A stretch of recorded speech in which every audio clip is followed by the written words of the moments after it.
Sorry about that. How you guys doing? I'm great, man. How are you? Good, good. Can't complain. That's good. Thank you so much for doing this. No, thanks for having me. This is awesome. Yeah. So our podcast is about your journey in the music industry and how you got to where you are today and forming My Kid Brother. Very cool. Sweet. So Christian, tell me about where you grew up.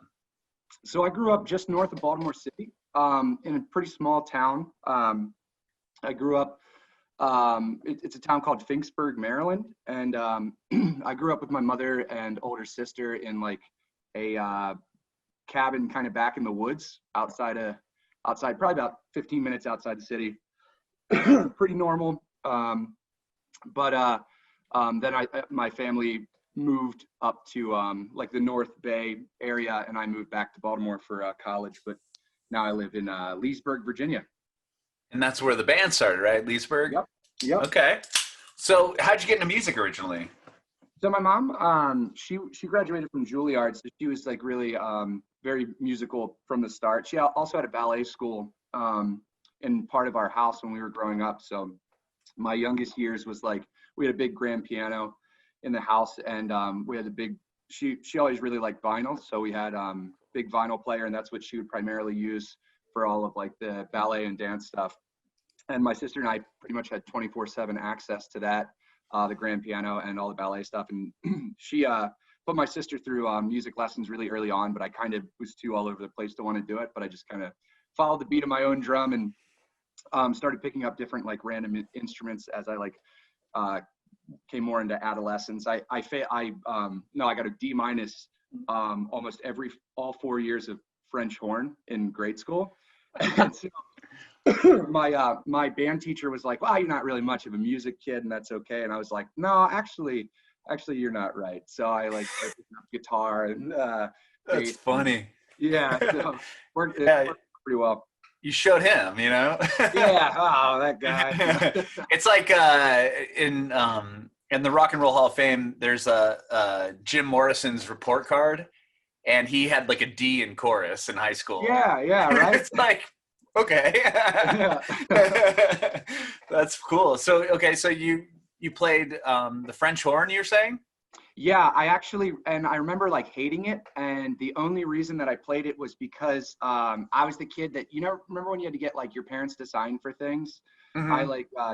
I was just like, once I'm home, I'm not doing anything. And I was just a very bad homework kid. And Yeah. So she didn't sign it. So finally, like last minute, she was like, "What, you didn't sign up for band? Well, what's left?" And the only instrument left that wasn't taken was French horn. Well, that's what you're going to be playing. And I was like, damn.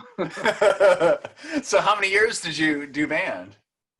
I did it from 4th grade until 8th grade. And I kind of learned to read sheet music through that. My mother also was extremely musical growing up, but I think she was so busy with like her ballet school and work and things like that, there wasn't like a whole lot of time. Like if I asked her things, she was kind of more like, you can learn traditional music, you can learn music theory, but like the most beautiful music is created from just when you just, feel it in your heart. And she kind of always pushed that narrative. And I've always found that to be true, that, you kind of just got to write what's inside you and really be honest about how you write it. And you're going to, I think, create a better product. Mm-hmm. Yeah. So from the French horn, what was the next step in your musical career? I had a 3/4 size electric guitar that was like probably some like Macy's special that I've never heard of. And I didn't have an amp.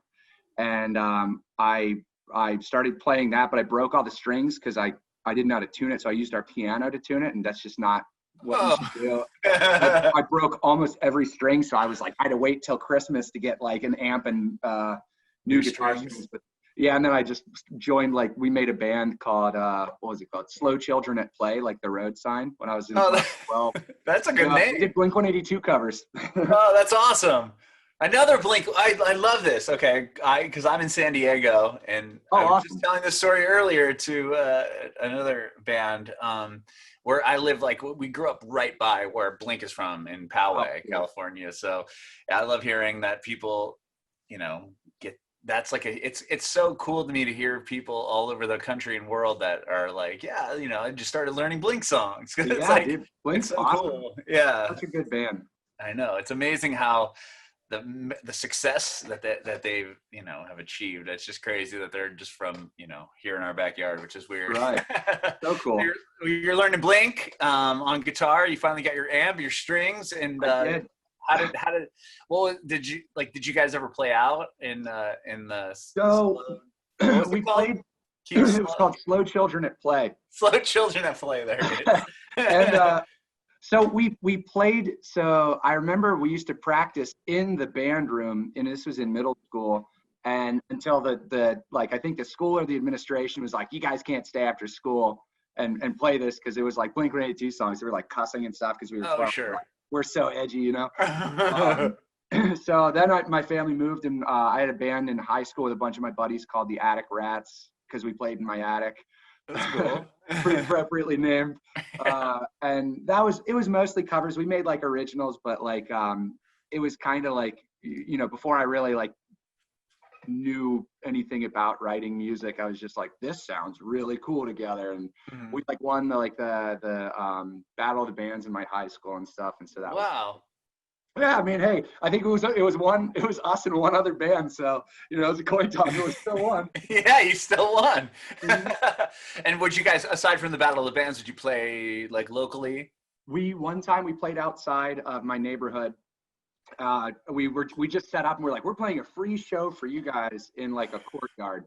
And they were the neighbors were like, okay. So, but they were so nice. They I think we made $55. They tipped us, and they didn't even want there to be a band there, but we're like, you have to listen to us right now. And then we spent it all that night on pizza. Nice. That's the only live show we played when I was in high school. I mean out. But I didn't start playing venues until college. Okay. So from high school, you weren't in Leesburg yet, right? Or no. I was in a small town called Port Deposit, Maryland, and it's right where the Susquehanna River meets the Chesapeake Bay. Okay. And you said you went to college. Where'd you left there to go to college? Yeah, I went to Stevenson University, and it's in North Baltimore area / Owings Mills area.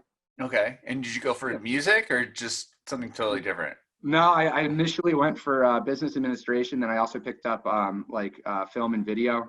Oh, cool. And yeah, I really hated business admin, but it's now it's really useful to have that background. But then I was just like, I don't want to lose all my credits, so I'll just pick up another major, and that was film. Nothing music related, but that's really when I started to really strongly get into playing music, and it was kind of too late at that time because I was a sophomore, junior, and I was like, well, I want to now do music as for a degree or music theory, but I just played in a bunch of different bands, and that's when it really started to spark that I was like, this is exactly what I want to do with the rest of my life. I've always loved music, but there's a lot of naysayers when you're like, I want to play music. They're like, wow. Right. But I realized I was like, I really don't care to what degree I have to work. I'm gonna work to do that because this is genuinely what I love doing. Mm-hmm. Yeah. So you started some bands there when you're in college? Yeah, played in a lot of the venues in Baltimore, like the 8x10, Auto Bar. Trying to think, we would just play we played at Hopkins a lot. We play at my college, just trying to get out there and get a name. And it was doing really well. We played on 98 Rock a lot. The band that back then that I probably spent the most time with was a band called the Lily Kills.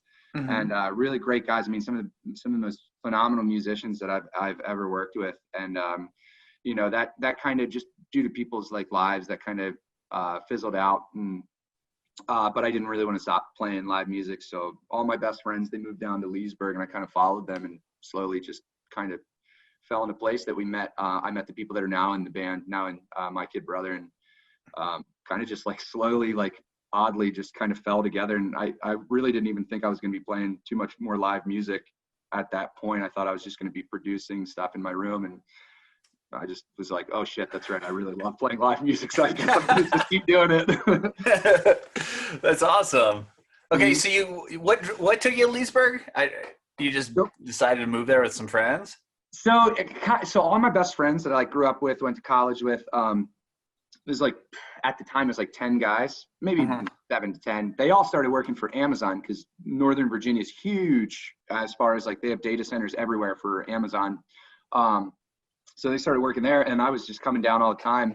and they're like, Leesburg's really cool. Like, it's a really cool area. It's really nice. Like, people are friendly. Like, there's like a cool counterculture scene. And so I was coming down all the time. I really started to like the town and like the area. It was like an hour and a half from Baltimore. And I was just like, my best friends were like, why don't you just live with us? So I lived in their kitchen for, I lived in the kitchen. Kitchen? For like a year and a half until they finally bought a house and I had my own room. But throughout that time, I like met Sam, I met Dylan, Richard, piano, just over the course of kind of starting a whole new life in an entirely different town. And they were just awesome musicians, really, really fun, cool people. And they were like, let's make a band. Like Sam was like, let's just make a band. I was like, hell yeah, that's exactly what I want to do. So kind of just fell into place, just playing late nights after we would close a bar that we worked at and play on the stage there. The owner let us do it. Oh, that's cool. So you both worked at a bar, and then like after last call, you'd practice? Yeah, we would have all of our friends come over and stuff, and then eventually a lot of people started to come, and kind of became like a thing. And I was like, shit, we got to find other people, because like it's just guitar and drums. So like, let's find other people. And so we did. And Dylan was like, well, you guys can practice at my house. We can practice wherever we want. And I was like, okay. So we just started going. That very next day, we just went to his house. We'd never heard him play an instrument, didn't even know what he knew how to play. We were like, hell yeah. So we just go to his house, set up, like bring all of our gear and just random like cars in Sam's Hyundai. And we're like, all right, let's do it. So we just started playing music. And then like 2 weeks later, Dylan's like, want to play a show? I was like, hell yeah. So we just started playing out all around the area. And were you guys called My Kid Brother yet? Or you were just playing? So I had a filler name when I was like producing songs in my room when I first got down to Northern Virginia and a little bit in Baltimore. And the name was Kid Brother. And that's just because that was a nickname that my older sister always called me. And it was kind of a placeholder name. Just the album was originally called Songs for My Friends, and it was just me playing the instruments, and I was just going to give them to my friends, just here, listen to this, have fun with it. And so that name kind of stuck. The rest of the band was like, why don't we just go with that? It's cool.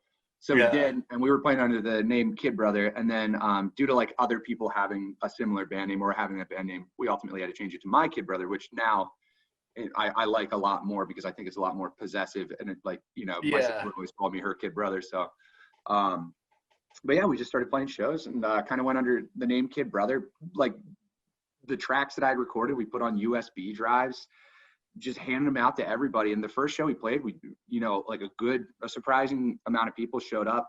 And we're like, oh shit, like let's keep doing this, see what happens. So we started playing bigger and bigger venues and just trying to like make as many friends in other bands as we could. And we're like, please let us play with you. And so it was a lot of fun at first. And that was just, you were just playing mainly in Leesburg at the time? We were playing we were playing really anywhere that we could, like mostly Leesburg in the very beginning, and then we started to get like show offers in DC. Just honestly, just from knowing other bands and making friends with these other people in different bands, and they were like, hey, there's, you know, we have a spot here. Sam did an incredible job of just like throwing everything out there. He like hit the business end of this like really right off the bat. And was like, and Dylan immediately he's a graphic designer. He's actually a really, really talented graphic designer. And he's like, I'll just make us a bunch of imagery. And so I was like, even if we're like tiny and no one knows about us, if we just look really important and we have like great graphic design or really cool, we had like friends that were like good photographers, take pictures. We're like, Sam took that and was just like, hey, we're a band and like, we're cool. So like, let us play. And it worked out. We just met a bunch of people, and the community, the musical community in Northern Virginia is like unreal, unlike anything I've ever experienced in my life. The people are so encouraging. Really? Oh yeah, man. Like it's bonkers how in love with just playing live music and being in a band everybody is. And they're so encouraging. The people here are so encouraging, but the bands are like, anything you need, we'll help you out. And that's kind of the mentality that's spread. And it's amazing to see, like, any bands that we know, if you need help with anything, like we want to encourage your band. We want to see you be successful. We want to see you do well. And it's just such a tight-knit community, and it's full of love. And so that's such a huge reason of why, like, we kind of like started to get more popular and kind of start to be able to play bigger venues. Mm-hmm. And then you signed to Fearless. Mm-hmm. Crazy. Was that prior to, yeah, well, I want to talk to you about that, but did you have songs released, and is that how Fearless got a hold of you guys? Like, tell me about that. So it was like there was a thing, I forget what the publication was, that was like maybe it was Indie Now or something. They were like, if you enter your music and you win, this is what you win, X, Y, and Z. And one of the prizes was that you get the contact information of like major people in the record industry. So we actually wound up winning. Yeah, it was crazy. We won #1 in like this rock and roll, in the rock and roll genre. And they gave us like a really weird like Microsoft Word file of just like 1,500 names and personal contacts of these people. Well, we start hitting these people up and they're like, who gave you this information? Like, who the hell are you? Or they'd be like, this email account doesn't exist anymore. Like, you know, stop emailing us. So we're like, wait a minute, this might have been kind of shady. But eventually it fell into a guy's hands that he was like, hey, I work at a radio station. I'm not really in the production end of things anymore, but I know a guy out in LA. And that guy was Andy, who's the president, one of the presidents of Fearless Records. And he passed along to Andy just randomly. And Andy contacted us and was like, you know, can I come out and see you play? And we were like, sure. And we were playing a show in DC. He flew out. And that night he kind of was just like, yeah, I really like you guys. I'd like to sign you. And we were like, oh boy. We were like, oh my God. We tried to stay so straight faced, and I was like, oh, really, that's an amazing offer, my friend. But we were like, oh my God. Yeah. Were you a fan of the bands on Fearless prior to? Oh yeah. And sure. Dylan especially, like because a lot of Fearless's bands or metal bands or like harder bands, and Dylan was like huge and into the metal scene, and so he was just like, Fearless record, oh my God. And like everybody, like, you know, we all knew Fearless Records, like they're incredible, they do such great work. And we're just like, okay, so when I was like, should I wear a suit and tie? Like, we didn't really know. So you played the show and you knew that he was coming. Was that like nerve-wracking playing, like, you know? Oh yeah. Yeah, knowing who's in the audience, so to speak. Yeah, we met him beforehand, and we met him at a bar beforehand. We got food, and he's just, I mean, he's like the sweetest guy. And like our band, like we're a bunch of just like goofballs and like love bugs, and that really stood out to us immediately. They were like, wow, you're a sweet, kind human being, and that really is super important to us. And so that kind of eased the, you know, the fear of playing in front of this person. This person is, you know, obviously flew out from LA for a reason. So, but we kind of got together, and like we do before we play any time, we all hug each other like the band does, and we like pump each other up, and we're like, you're worth it. Like, you're amazing. We love you. Like, we love each other. Let's do it. It's just another show. And we treated it like it was just another show. And it worked out. And it was actually one of the most fun shows. It was on like a Tuesday night or something like that. So wow, there was maybe like 25 people there in DC. It was like a smaller bar, but I remember just having a blast and being like, even if nothing comes of this, the fact that somebody flew out from LA in the position that he's in to watch our band play music really is just such, I could die and be happy with that. That's an amazing accomplishment, you know? Yeah, definitely. Wow. And did you, once you signed with Fearless, is that when you started putting music out, like Native Tongue, or was that prior to? So we had an album that we maybe a year before we signed to Fearless, or maybe a year and a half. That was 11 songs, and we had recorded locally. And then once we signed with Fearless, we took that down, and we're some of the songs we're re-recording with them. But we had some music, but you know, it wasn't really getting nearly the attention that, you know, a major record label can get you, you know, like when, so, but it was an album that I'm still extremely proud of. And I'm excited to re-release over the course of releasing albums with Fearless. I think we're going to take those songs and slowly push them out over the course of, you know, these multiple albums. Yeah, so the songs like Good News, Ain't That Cool, and Pastels, they were on that album. And then the others from this EP, they're brand new. Okay, so some of them were from that first album, and then the new EP is Good News, or is that just one of the songs on it? Yeah, that's just one of the songs. We just released that one, I think, a week and a half ago. Yeah, I'm seeing you have about 5 songs up now on Spotify, and so are those all going to be a part of what will be the full EP, or just some? Okay. And so I think the strategy behind that was that we were going to like release a single after single just because like COVID hit and everything. And it's just, I think, good to keep people's attention as opposed to just releasing it all at the same time. We're just doing it as singles. Give people something to be, excited about. Give us something to be excited about, Totally. Yeah. Well, so did COVID hit, like, did you guys just kind of sign to them very recently and then COVID happened? Yeah. It was a Oh my God. So when did you guys sign the deal?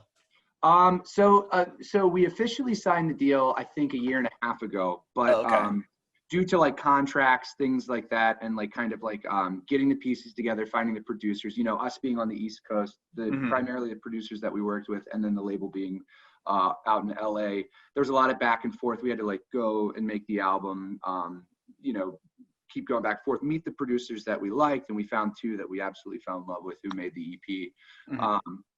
And so we announced it with the first song back in January, and that's when it really was like, okay, we couldn't tell anybody until then. We were like, okay, now we're signed, and then a month and a half later, COVID hits, and we're like, shit. Yeah. Oh my gosh. So I'm sure there's a totally different plan for this EP prior to COVID, as far as the release and touring and all that stuff. Did you guys have like quite a plan that just got a wrench thrown in it, so to speak? Yeah. No, and I mean, it did. And it was like, it may not have necessarily, what happened may not have necessarily been exactly what I wanted. And obviously, like, my first thoughts are definitely with the people that are being affected by this and the people that are dying from this. And, I don't want to ever reflect and go, wow, this has affected me because of my selfish desires. But, it happened. And it's a bummer, but like, I think I'm just excited to just continue to make music, continue to look at that opportunity to play music, and just hope that everything, clears up and works out for the best. And we're just excited to be in the position that we're in. And some bad stuff happened, but we've had a lot of time to record with the band. We've had a lot of time to spend time and write music with each other. And so that's kind of the positive of it. Yeah. Yes. What about as far as like promoting it? That's, I'm sure, going to be an interesting task. What are you doing? Facebook or YouTube or Instagram live type stuff? Have you been doing any of that? Yeah, so we've been doing some Instagram live, some like takeovers, things like that, just to kind of like still provide people with content, still provide people like music. But I think the strategy has changed, and working with our manager and working with the label, seeing how we can like reassess the strategy. It's kind of been like, okay, maybe we can just give like, if we can still keep, our band name fresh on people's minds and push out content, like as opposed to pushing out the EP at once, slow rolling that out. And doing a single after single and potentially going back and trying and recording more and just having more content to put out, doing live shows, Instagram takeovers, things like that. And I don't think anybody really knew how long this is going to last or how long it could last. So we're still kind of thinking of like, if it does continue in the way that it's been going, how can we go about providing live music for people on like a consistent basis? And so we're exploring some options with like, maybe we just invest in some like really sick live gear that can be laid down digitally and live, so that way we can start putting on like really gnarly cool live shows on our own for people just to tune into and watch. And so those things are all on the table, but it's hard to tell what's going to happen, to be honest. Yeah, I know. It's such a weird time, and I know I feel horrible for especially bands like you guys just signed a deal and you have an EP and you're all stoked, and then it's like okay, well, nobody's playing shows anymore, right? And were you like that's literally the best part, is playing the shows. Right. And were you guys like on any sort of tour, or did you have anything going on like when it kicked in? Yeah, so we before all this happened, we were going to be playing some shows with Angels and Airwaves. We had announced that. Wow. And like that, to me, like Tom DeLonge, like that's like, there you go, back to your like, roots. Seriously, like that would have been just to be like, oh my gosh, like it would have been, and that was just such a heartbreaker that those shows got pushed aside, and they had to, and I completely understand. I can't possibly be upset, but I was like, dagger, just to meet that guy.